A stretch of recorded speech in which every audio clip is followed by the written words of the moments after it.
Are you noticing your car insurance rate creep up even without tickets or claims? You're not alone. That's why there's Jerry, your proactive insurance assistant. Jerry handles the legwork by comparing quotes side by side from over 50 top insurers so you can confidently hit buy. No spam calls, no hidden fees. Jerry even tracks rates and alerts you when it's best to shop. Drivers who save with Jerry could save over $1,300 a year. Don't settle for higher rates.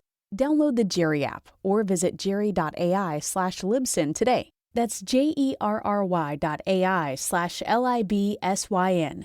This is episode 278 of That Shakespeare Life. Just like the work of William Shakespeare, That Shakespeare Life is supported by our patrons. Listeners just like you support our show and contribute directly to programming, all on Patreon. Find out more and sign up today at patreon.com/thatshakespearelife. Hi, I'm Robin Ritchie of the Tewkesbury Mustard Company, and we make Tewkesbury mustard in the way that William Shakespeare would be very familiar. Another great method for studying the life of William Shakespeare includes listening to this. It's That Shakespeare Life with my friend Cassidy Cash.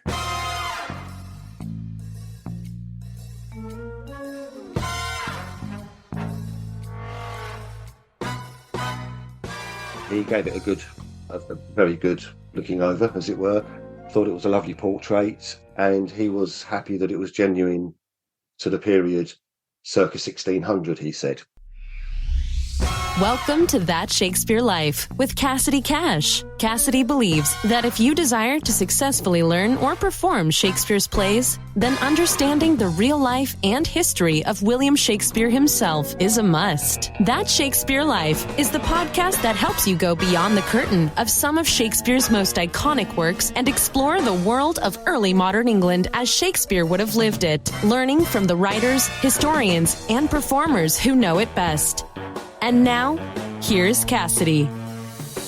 After we published our episode here on That Shakespeare Life about the Duncan portrait of William Shakespeare, I received an email from Steve Wadlow telling me about the history of a portrait that had been hanging in his family home for years that a visiting Shakespeare scholar indicated might be of William Shakespeare.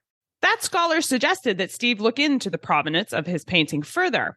Now, with no prior experience in Shakespeare history, or indeed even in the art world, Steve dove headlong into finding out exactly where this painting had come from and who the person in the picture actually was, since the image was strikingly similar to the Cobb portrait of William Shakespeare.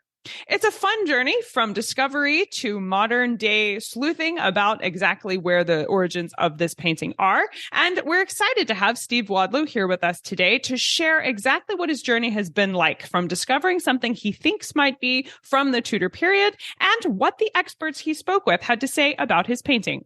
Steve Wadlow is the son of Peter Wadlow, who owned an antique picture framing and restoration business in Harrow, London from the 1960s through to the 1990s. Steve had picked up his father's art collection, and with the help of a team of scholars, professional art historians, and one intrepid documentary producer who has signed on to document the journey, they're on a quest to discover whether the Wadlow portrait is indeed a painting of Shakespeare. You can learn more about their journey and connect with Steve at the links to their website in the show notes for today's episode. Hello, Steve. Welcome to That Shakespeare Life. Hi there, Cassidy. Thank you for having me. Lovely to speak to you. Very excited to hear the story of this painting. And I wonder when you first discovered the painting in your father's house might be something that you wanted to investigate further. Yes, well, just to sort of set the scene, my parents' house where I grew up in the 60s and 70s, where they still live, happily. It's just a small sort of cottage built around 1820 in the countryside, about 40 miles out of London. It's a small little two up, two down sort of end of terrace cottage. It's not a mansion or a large house, but it's full of sort of antiques and old stuff, because my dad's always been into that, and that's how I grew up, with some paintings on the wall, nothing of great value. But so the painting that we're talking about was sat in the corner and wouldn't really stand out, if you see what I mean. I had little or no interest in the old-fashioned objects. At the time when I was young, I was probably about 5 or 6, I didn't even like the painting because, silly as it sounds, it sort of was quite spooky looking at you everywhere. And Always reminded me of Scooby-Doo, which of course we all watched when we were little. I don't know about you, but we did here. Of course I did. And they do have the painting with the eyes that follow you in With the that show. eyes, So I that's can it. see, yeah. So I know it's a funny thing to say, but at the time it wasn't my favourite. It used to give me the heebie-jeebies. But anyway, so the only modern thing in the house was the television. Still the same today, really. And this portrait was hung above the television. And that's where it's at. It's been like that for all that time, since the 60s. But then in the end of 2012, my parents were watching a programme in the UK called Time Team. And this is where they dig up archaeological digs and things like that. They were digging up the foundations of New Place, which of course was Shakespeare's long demolished home in Stratford-upon-Avon. And whilst they were watching that programme, the image kept coming up of Shakespeare, which at the time we hadn't realised, or I wasn't even watching it, but we now know that that was the Cobb image of Shakespeare, which had only been discovered or claimed to be Shakespeare probably 3 or 4 years prior to this programme coming out. And one would imagine they was using the Cobb portrait because New Place is owned by the Birthplace Trust. The honorary president was Sir Stanley Wells, and he'd given his backing for the Cobb portrait, which many people were surprised about, and I'm now surprised about, but that's another story. So my father gave me a call and said, "Oh, would you mind having a look on the internet? Because I think that our chap in the corner, I think it might be Shakespeare," he said. So I was like, "Well, okay, yeah, I'll have a look on the internet." And to be quite honest, I didn't bother. I was like, "So what? If it's Shakespeare, there must be hundreds of paintings of Shakespeare out there." Wasn't really particularly excited or bothered about it. Thought I'll put it in the to-do file and have a look at that sometime. And didn't really carry on with work. Was very busy at the time. But then by an amazing and spooky sort of coincidence, a couple of weeks later, just before Christmas, their neighbour came round and said that, this neighbour came round and said that his mother was coming up for Christmas to visit. She loves antiques and all that sort of stuff and old houses. Would my dad mind if he brought her round just to have a look at the house? So, I don't know, a day or two later, she came round. She walked in, and pretty much the first thing she said was how she really liked the copy of Shakespeare in the corner. So my dad took it off the wall, handed it to her, because it's oil on panel, not on canvas. So the panel looks old, you can see it's old. Handed her the painting and said, "Well, we don't know who it is, but it's not a copy. It's a genuine painting, genuine Tudor painting, as you called it." It turned out, is a English art and English literature lecturer, was very interested in the subject. She was rather shaken as she's holding it, gave it a good looking over, asked for a stiff drink, sat down, and basically said, "Well, if this is Shakespeare, it could be a very important painting, and you really need to look into it." So that, along with my dad having said to me 2 weeks prior, and this is while it's been sat there for 40 years or so, the journey began and I started looking into it. All the stars align here, and you're getting all of these signals that maybe you should look into this further. It being the case that no one in your family, not you or your parents who owned the portrait, had any interest in Shakespeare personally. When you did decide to investigate this painting as potentially being a portrait of Shakespeare, where did you turn for your first source of information? The obvious sort of thing really was to straight away go to the internet, on Google and things like that. See if it's important, if it is Shakespeare, is that a rarity? Is it valuable? All these questions come into your head at the time. I looked up all the books on Shakespeare, purchased them, read them. Well, not all of them, but as many as I could find.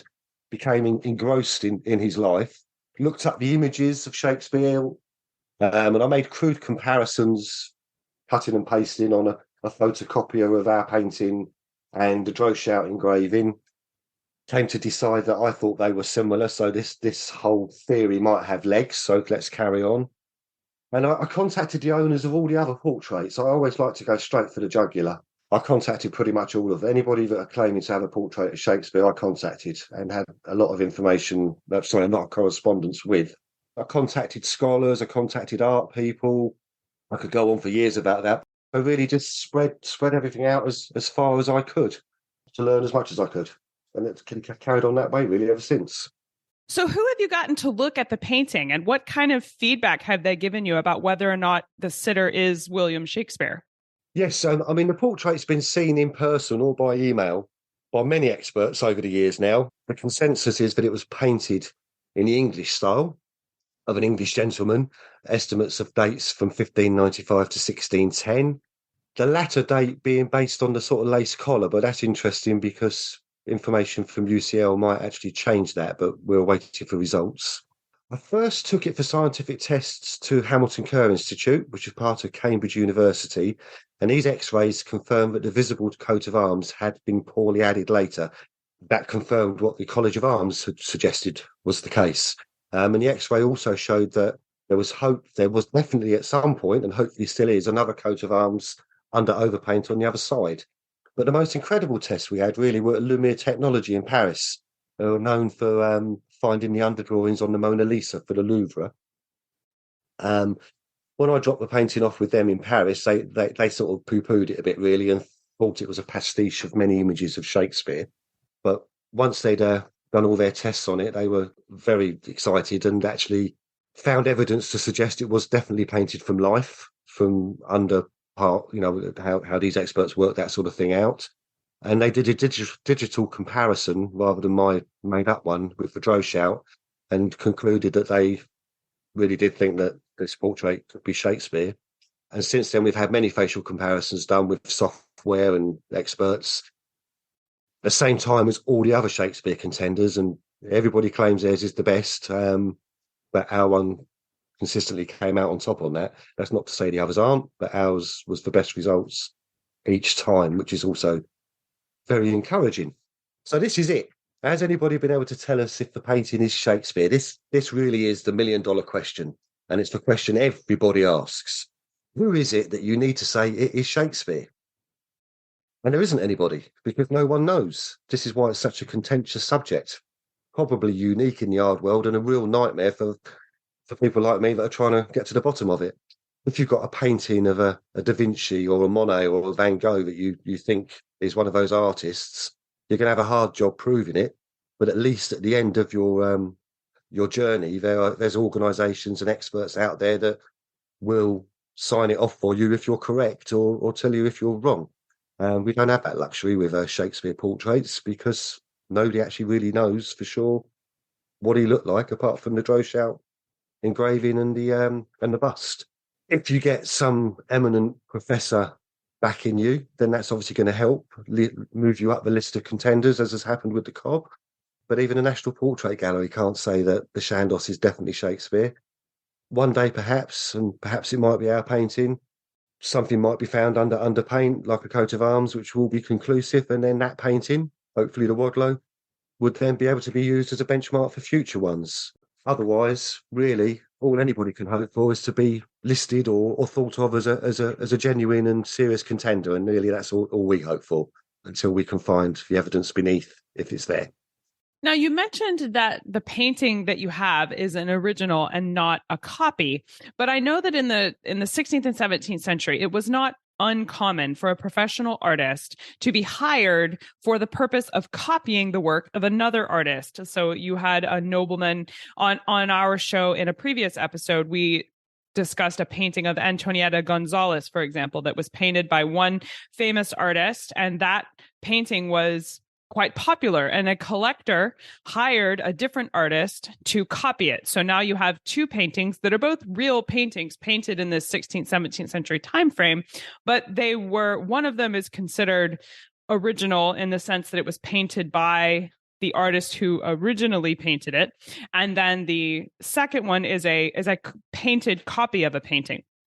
How do you sort out those specifics for the paintings that you have? So you know it's on canvas and you know it's painted with paint, but is it an original or is it a copy that someone was hired to paint in replica of the different painting?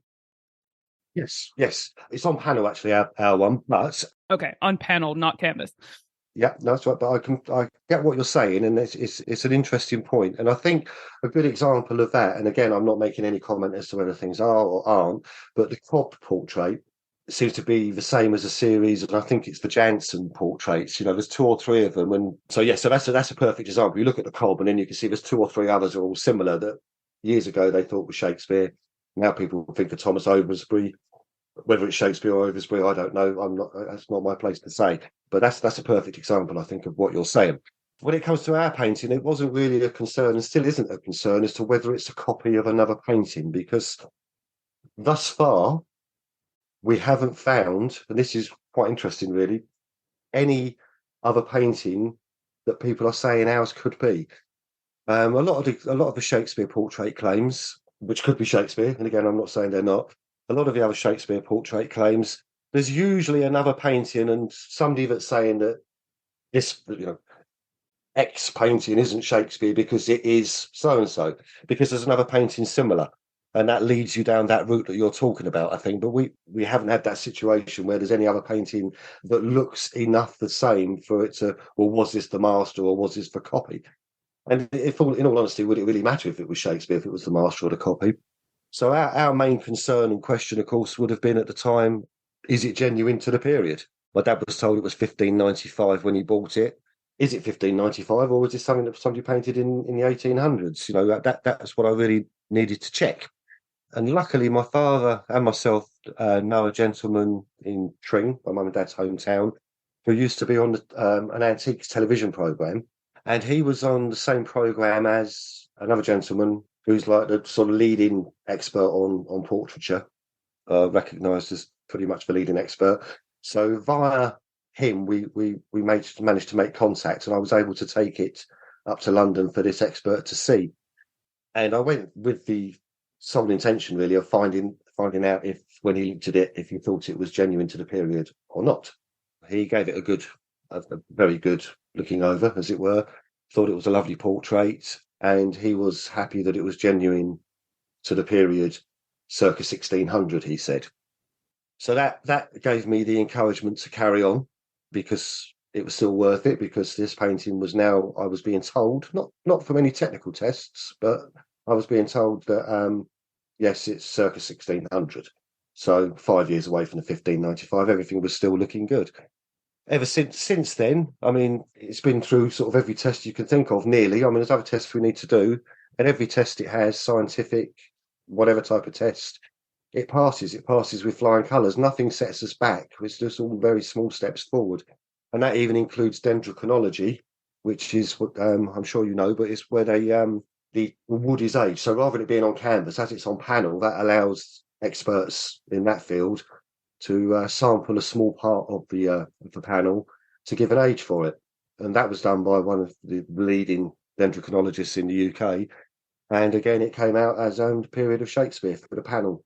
So every test has confirmed that this painting, we can't say for sure who it is, but we can say for sure it was genuine to the period circa 1600. Has there been any evidence to suggest who the artist was that painted it? That's a tricky one, because obviously, you've discussed these sort of portraits with people in the past. We're trying to do a documentary, and I'm not naming names at the moment because I don't think it's fair to name people's names without them having a chance to say stuff themselves. But obviously, we're hoping when the documentary is done that then they can be filmed agreeing or disagreeing with me, whichever way it goes. But Peake has been suggested, and these are suggestions by proper people. Robert Peake. Robert Peake has been suggested, which is interesting because you did the talk with Duncan, and Robert Peake, they believe, painted their one. So we all know from those discussions you had of the connections with Shakespeare. Now, just because an artist is connected with Shakespeare doesn't mean that the painting is Shakespeare, but it all helps, and it helps with the painting that Duncan was discussing with you. Yeah, it certainly provides some circumstantial evidence. Absolutely. Yeah, I mean, obviously, if it's a painter that finally said, well, he could never have possibly painted Shakespeare because he was probably 300 miles away, then of course that rules that out. So it all ticks boxes. Peake, another one who's been suggested is Seeger, William Seeger. Now, if you've got 2 pieces of art and one's painted by William Seeger and one's painted by Robert Peake, from a value point of view, you'd probably rather your painting be painted by Robert Peake because it will go for more money if you're selling it, if you don't know who the sitter is or whatever. I don't really care about that. We're not worried about Chasing down the hated it. truth is more where you're at here, Nick. Exactly. So I actually like the Seeger. I mean, I'm happy with Peak if I'm being given a choice, but I'm also happy with Seeger because this is another long story. People will just have to look this up because obviously, I know we haven't got time for me to rabbit on about this, but Seeger had a sister, and she was involved with the Shakespeare crew of the time. If I can use that, and they all met down the pub or wherever. And Seeger was a herald at the College of Arms. We all know about Shakespeare's attempts and final success of getting a coat of arms. In the early 1600s, Shakespeare's was one of the arms that was argued against, I think would be the word, by one of the heralds. And it seems it would appear from the history books that Seeger actually backed Shakespeare's claim up. There's a lot of connection with Seeger and Shakespeare and College of Arms and coats of arms and all that. So I like Seeger. I'm happy with Peak or Seeger. What experts have said is they don't believe it was a provincial, which sounds rather nasty, really. In other words, if you don't live in London, you can't be a good painter. That's the words they use. It would appear that our portrait has been painted by a very good artist or painter, and the names that have been mentioned thus far are Peak and Seeger, but people will argue about that all day long. So where's the painting now, and what's the long-term plan for what you're going to do with it? Right, so sad thing about this at the moment is it is locked away. It's costing money to be locked away, but I mean, it's not costing fortunes. Because of the publicity we've been getting over 10 years, not huge, but, it's out there. I can't imagine anybody would want to come and steal it because, after all, what would they do with it? But we don't want to take that risk. So it's locked away in a location, and as and when I need to take it anywhere for tests, so I built a special case for it. I go and collect it and take it, and then take it back. Which is it's. I don't want to sound all sort of melodramatic, but it's sad that it isn't actually hanging on a wall at the moment. So hopefully one day it will be there for people to see, whoever it is, because it is a fine painting. It's definitely, I believe, a theatrical, interesting person. And we don't want it hidden away in the dark forevermore, So, but equally, I'm trying to find answers. That's where it is at the moment. I know we're going to look forward to seeing your documentary come out and to catch some more details into the history of this painting and hopefully solve the mysteries of whether it is of William Shakespeare and possibly find out whether it is Seeger or Peak or someone else that painted it. We will place links in the show notes to Steve's website where you can follow along and get updates about the rest of this journey. Now, Steve, in addition to your website and following along with the work you're doing, what are some of your favorite books or resources you can recommend we use to learn more? Yes, so really sort of copying on from what I was looking at. If anybody's interested in the subject of portraits of Shakespeare, obviously there's a vast amount of stuff out there, and you can then see how contentious it is because a lot of the time people are agreeing and disagreeing with each other all the time. Books I found interesting was Catherine Duncan-Jones, who I believe sadly died last year, but Catherine Duncan-Jones, who never actually saw our painting, but her book, Portraits of Shakespeare, is very, very interesting. Wikipedia, of course, everybody turns to Wikipedia, but Portraits of Shakespeare on Wikipedia is very insightful, shows all the contenders, shows ones that have been attempted at fraudulent attempts in the past, because a lot of that went on. Which Wikipedia gets a bad rap, but I will tell you a sort of a cheat code to Wikipedia. You can actually check at the bottom of their articles, and they have links to scholarly books and articles that were used to compile what's shown on Wikipedia. So often that's a great place to go and just sort of navigate to the original source. So Wikipedia can be a good place to start when you're investigating something. Absolutely. I think it is, and it does lead off in different directions. I think that probably one of the best books, or probably the best book that I read about it, is Searching for Shakespeare by Tanya Cooper. She was the curator, I don't know if she still is or not, but she was the curator of the Tudor portraits at the National Portrait Gallery. And they did an exhibition about portraits of Shakespeare some years back before, sadly, I was interested or involved in all this. And that's a very good book. And that even mentions about the lost portrait of 1595 oil on panel owned by Keck, which we believe ours probably is, and we've got certain reasons for that, but that's what we're working on at the moment. That's a very, very good book. I would imagine it's probably online as well. There's our website, of course, but you'll probably put a link to that because that has links on it to other things. I will. We will include links to your website and these resources in the show notes for today's episode. So you can stay tuned for the URL for where to find those. Now, Steve, we ask everyone this next question here at That Shakespeare Life, and that's, what's the one book you would take with you on a deserted island? My friends in England tell me I'm supposed to allow you the complete works of Shakespeare and a copy of the Bible. So your choice would be in addition to those.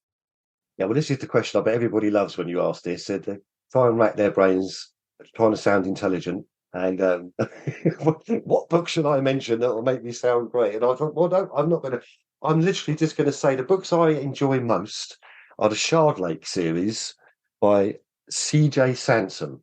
And it's Tudor mysteries. And I enjoyed these, funnily enough, before I started all this. If I had to choose one of that series, I would choose Dissolution. But if you're going to read a book and if you're going to be stuck on an island, I want to be transported to the place I'm reading about. And they're set in sort of Henry VIII's time, Tudor England, brilliant books, brilliant mysteries. I only wish I could be transported there, then move forward slightly to Shakespeare's time, have a beer with him and find out actually if we have got him hidden away or not. Oh, see, I love this answer because, yes, what a great desert island selection to be able to morph it into having a beer with Shakespeare and ask him all the questions we would love to know the answers to. I think that's a great way to use your time there. Wouldn't it be great? So what's next for you? What are you working on now that you're excited about? Right. Okay. So with us now, there's nothing really next because I couldn't handle any more than this, I don't think. Obviously, we work to try to earn a living, normal people, without wanting to sound all sort of, we're not in a stately home with this hanging on a wall. We've got to survive, family and all that sort of stuff. And then at the same time, progress with our investigations. I'm blessed with some great help from people that have really been fabulous. They know who they are. And again, in the documentary, hopefully that'll all come out if we can get that ever broadcast, which I'm sure we will at some point. But from an excitement point of view, we're waiting. University College London have been one of the people that have looked into it. In fact, we didn't actually mention Lumiere, but have a throw shout. But anyway, University College London have had the painting a couple of times now. They've been fabulous, and they're doing a lot of research on it for us. Not as about whether it's Shakespeare, but more about the paints and all background stuff, which all helps. And we're awaiting some results from some further tests that they've carried out, which have been fascinating, to do with the collar, and all helps. And everything they're coming up with, although their remit isn't to is it Shakespeare or not, the stuff they're coming up with is all falling perfectly into place with it is. I'm not saying they're saying it is, but it's all falling into place with that. So that's exciting. And just moving forward, really, and hoping to see if we can one day have an answer. Well, Steve Wadlow, thank you so much for being here this week and taking us through the slice of this Shakespeare portrait journey that you and your family are on. We're excited to see your journey progress, and we'll look forward to learning the mysteries that you solve along the way. Thank you so much for being here. It's been fun talking with you. Thank you very much for having me. It's been great fun. Thank you. If you'd like to see visuals for today's history, including a picture of the portrait we're discussing in this conversation, then be sure to stop by the show notes for today's episode. The show notes will find extra history that coordinates with our conversation, along with more information on our guest and links to the resources that they recommend. Find all of these things at CassidyCash.com/episode 278. That's CassidyCash.com/EP278. If you're a loyal podcast listener here at That Shakespeare Life and enjoy joining us here each week, then we invite you to dive even further into the making of our show and more history about William Shakespeare by becoming a patron of That Shakespeare Life. Patrons get access to over 150 additional episodes of our show, including their accompanying show notes that go along with those shows, that are not available on public listening platforms. Along with these extra episodes, patrons get sneak peeks at upcoming guests and the chance to submit questions that get asked during an interview, along with bonus resources from my research into putting the show together each week. It's a real insider's look at the making of our show and the opportunity to have a hand in producing the show each week. If this sounds fun to you, then join us on Patreon at patreon.com/thatshakespearelife. That's patreon.com/thatshakespearelife. That Shakespeare Life is researched and produced by me, Cassidy Cash. Our audio engineer is Gary Mayholm. That's it for this week. Thank you for listening. I'm Cassidy Cash, and I hope you learned something new about the Bard. I'll see you next time. Bye-bye. Thank you for listening to That Shakespeare Life. As always, the best conversations happen after the episode over at CassidyCash.com. Become a part of a vibrant Shakespeare conversation by adding your voice over at the website. Until next time, remember, when you want to know William Shakespeare, you have to go behind the curtain and into That Shakespeare Life.